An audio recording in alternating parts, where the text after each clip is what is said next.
আসসালামু আলাইকুম বন্ধুরা, আশা করি সবাই ভালো আছেন। আল্লাহর রহমতে আমরাও ভালো আছি। আজকে আবার চলে এসেছি আপনাদের মাঝে অন্য একটি ব্লগ নিয়ে। তো বন্ধুরা, আমার ব্লগটি না টেনে পুরো ব্লগটি দেখবেন এবং ভালো লেগে থাকলে অবশ্যই চ্যানেলটি সাবস্ক্রাইব করবেন এবং পাশের বেল আইকনটি বাজিয়ে রাখবেন, যাতে ভিডিও আপলোড করার সঙ্গে সঙ্গে প্রথম নোটিফিকেশান আপনার মোবাইলে চলে যায়। এবং বেশি বেশি করে আমার ভিডিওতে লাইক, কমেন্ট এবং শেয়ার করবেন। তো তো আজকে আপনাদের ভাইয়া বাজার থেকে বেশ কিছু মাছ এনেছে, তেলাপিয়া মাছ। অনেক দিন যাবৎ সেরকম মাছ টাছ কিনে আনেনি। তো যেরকম অবস্থা যেদিন হয় সেইরকমভাবেই চলি। তো বেশ কিছুদিন ধরেই সবজি-টবজি বাড়ি থেকেই খাচ্ছি। আর শাকপাতা বিল থেকে উঠিয়ে এনে কচুরলতি-টতি এগুলোই খেয়েছি। তো আজকে আপনাদের ভাইয়া সময় করে বাজারে গিয়েছে, কাজের টাকা পেয়েছে, সেগুলো দিয়ে একটু মাছ কিনে এনেছে, যাতে সে আবার পুরোটা মাস জুড়ে আমরা খেতে পারি একটু একটু করে। তার জন্য একেবারে মাছ এনেছে, তেলাপিয়া মাছ। ওটা আবার আমাদের খেতে খুব ভালো লাগে আর আমার মেয়েও খুব পছন্দ করে। তো তার জন্যই ওটা এনেছে। তো মাছগুলো এখন সব কেটে রাখবো। আমি যেহেতু তেলাপিয়ার মাছ কাটতে একটু সময় লাগে, আর তেলাপিয়ার মাছের কাঁটাটা একটু বড়, তার জন্য হাতে কাঁটাটা ফুটে যায়। তার জন্য সাবধানে কাটছি আস্তে আস্তে। অনেকগুলো মাছ, প্রায় ১০টার মতো মাছ এখানে, ৩ কেজির মতো মাছ আছে। এই মাছগুলো সব কেটে নেব। তো আমার শাশুড়ি বলছিল, না কাটতে লাগবে। তো আমি বলছিলাম, না দরকার নেই, আপনি বসে থাকেন, আমিই কাটছি। যেহেতু কাটা একটু শক্ত, তার জন্য আমি একাই কাটছি, আমার শাশুড়িকে দেইনি। যদি হাতে কাঁটাটা আবার ফুটে যায়, যেহেতু বয়স্ক মানুষ কি না কি হয়। তারপরেও আমার শাশুড়ি যেহেতু এখনও অতটা বয়স্ক না, সবই করতে পারে, সবই করে। তারপরে আমি বলছিলাম, আমি যখন লেগেছি একাই কেটে নিচ্ছি, আপনাকে আর কাটতে হবে না। তো যখন যে বড় কাঁটাগুলো কাটতে পারছি না, ওটা আমি নোড়া নিয়েছি, যেটাকে আমরা বলি শিল। পাটার যে শিল থাকে, সেটা কে কি নামে চিনেন অবশ্যই কমেন্ট করে জানাবেন। আর এটা তেলাপিয়াও না, সঠিক লাইলনটিকা মাছ। তো সেই মাছগুলো নিয়েছি কাটার জন্য। সেই মাছগুলো কাটছি। আপনাদের ভাইয়া বাজার থেকে এনেছে। এই মাছের তরকারিটা খেতে আমার খুব ভালো লাগে। কেউ কেউ বলছে যে এখন নাকি তেলাপিয়া বা লাইলনটিকা মাছ খাওয়া যাবে না, এটা খেলে নাকি হার্টের সমস্যা হয়। কে জানেন এই বিষয়ে অবশ্যই কমেন্ট করে আমাকে জানাবেন। আমরা যেহেতু জানি না, লোকে মুখে শোনা, তার জন্যই আর এখনও ওইভাবে বিশ্বাস করি আবার করি না। যেহেতু আমাদের আমরা সহজ সরল মানুষ, আমাদের মনে একটু ভয়ই থাকে। আর আমরা গ্রামের মানুষ, জানেনই তো, গ্রামের মানুষ একটু সব কিছুতেই কুসংস্কার মনা।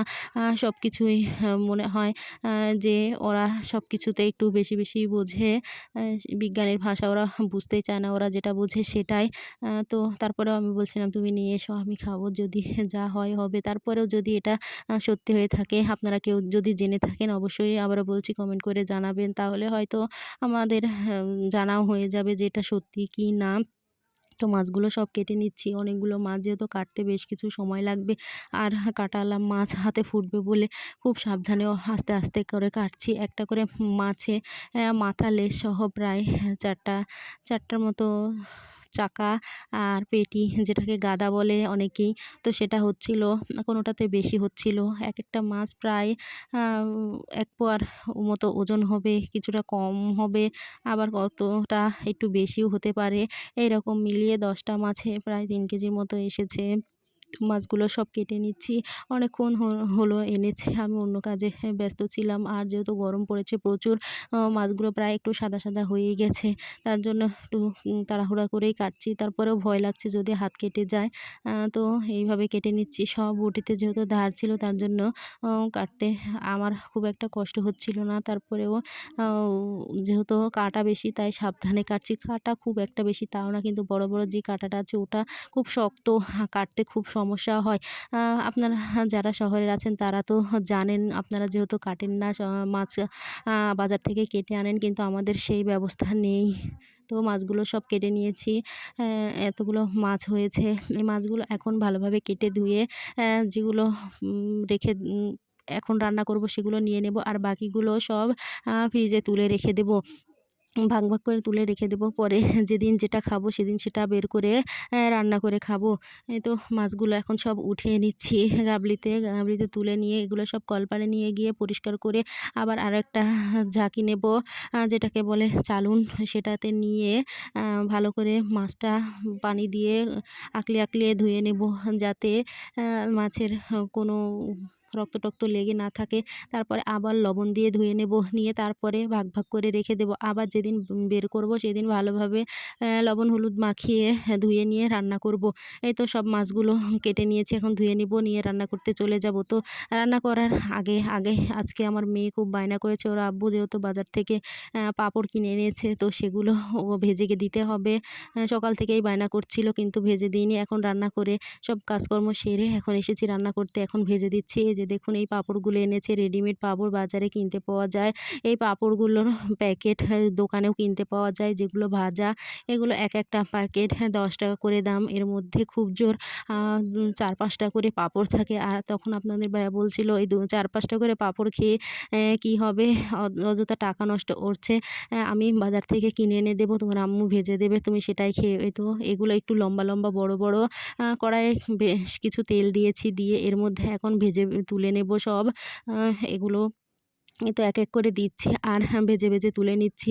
এগুলো একটু লম্বা, লম্বা আর হচ্ছে সাদা, সাদা দিতেই দেখুন কেমন ফুলে বড় হয়ে যাচ্ছে। এগুলো রেডিমেড পাঁপড় কিনতেই পাওয়া যায় বাজারে। আরও অন্য রকমেরও আছে। আপনাদের ভাইয়া বিভিন্ন রকমের নিয়ে আসে, আমার মেয়ে খায় যেহেতু, তার জন্য ও বাজার থেকে কিনে আনে।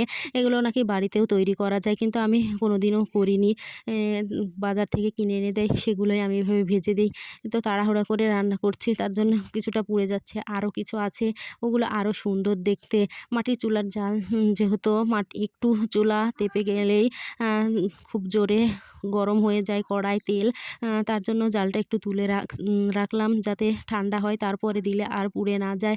এই তো এবার আরও কিছু রঙের আছে, সেগুলো দিয়ে দেবো এর সাথে ১টা ২টা করে।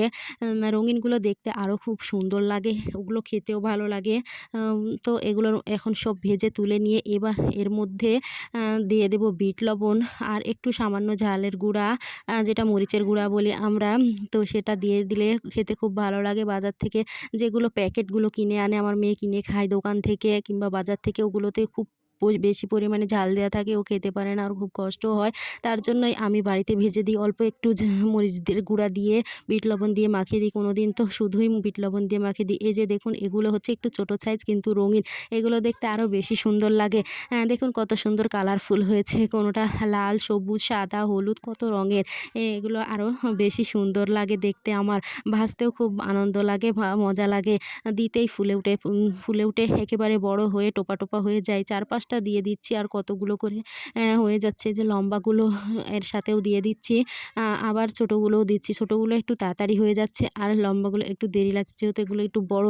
তার জন্য এইভাবেই আস্তে, আস্তে করে সব দিয়ে ভেজে নিচ্ছি। তো এগুলো ভাজা হয়ে গেলে এগুলো রেখে দিয়ে তারপরে আবার রান্না করব।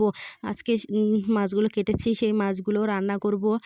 আলু পটল দিয়ে ঝোল করব। আমার মেয়ের আবার পটলের তরকারি খুব পছন্দ। ওকে যদি পটল এমনি সিদ্ধ করেও দিই তাও ওর কোনো সমস্যা নেই, ও খেয়ে নেবে।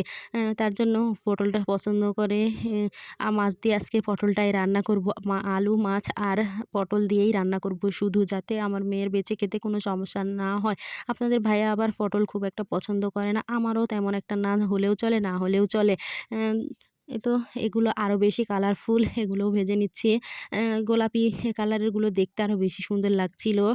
মোবাইলের ক্যামেরাতে কেমন লাগছে বলতে পারবো না।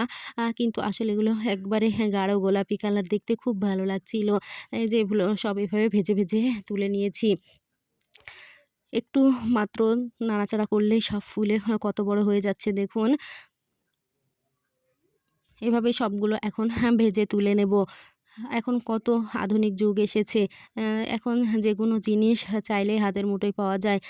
তো সবকিছুই বাজারে এখন প্রায় রেডিমেড কিনতেই পাওয়া যায়। কিন্তু তারপরে এগুলোর মধ্যে কত যে ভেজাল আছে আমরা তো আর সেগুলো বুঝতে পারি না। এগুলো যদি বাড়িতে তৈরি করে খাই সেটা সবচেয়ে বেশি ভালো। আর এগুলো ভাজা পোড়া তো স্বাস্থ্যের পক্ষে ভালো না। তারপরেও যেহেতু ছোটো বাচ্চা, ও তো মানতে চায় না, খেতেই চায়। তো যেগুলো ভাজা থাকে সেগুলো একই তেলে বারবার ভেজে প্যাকেট করে বিক্রি করে। আর প্যাকেটে একটু করে থাকে সেটা দিয়েই কতগুলো করে টাকা নেয়। তার জন্যেই এই বিকল্প পদ্ধতিগুলো করা, যাতে আর মেয়ের খেয়েও আয়েশ মেটে আর কোনো ভেজাল জিনিস না খায়। তো মাছগুলো সব ভেজে নিয়েছি। যেহেতু তেলে পাঁপড় শুধু ভেজেছি, পাঁপড়ে অন্য কিছু দিতে হয়নি মশলা-টশলা, তাই ওই তেলেই মাছগুলো সব মশলা মেখে ভেজে নিয়েছি। এই মাছগুলো এখন শুধু আলু আর পটল কষিয়ে নিয়ে তার মধ্যে একটু সামান্য ঝোল দিয়ে দিয়ে দেবো।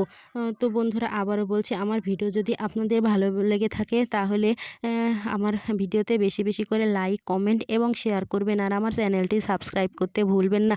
আপনারা যদি পাশে থাকেন তাহলে সামনে এগিয়ে যেতে পারবো। আপনাদের দোয়া ও ভালোবাসা ছাড়া আমরা সামনে এগিয়ে যেতে পারবো না। তো আমাদের বেশি বেশি করে সাপোর্ট করবেন।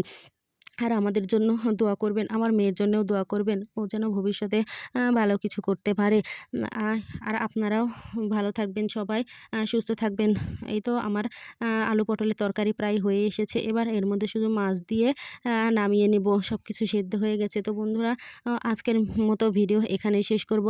সবাই সুস্থ থাকবেন, ভালো থাকবেন। আল্লাহ হাফেজ।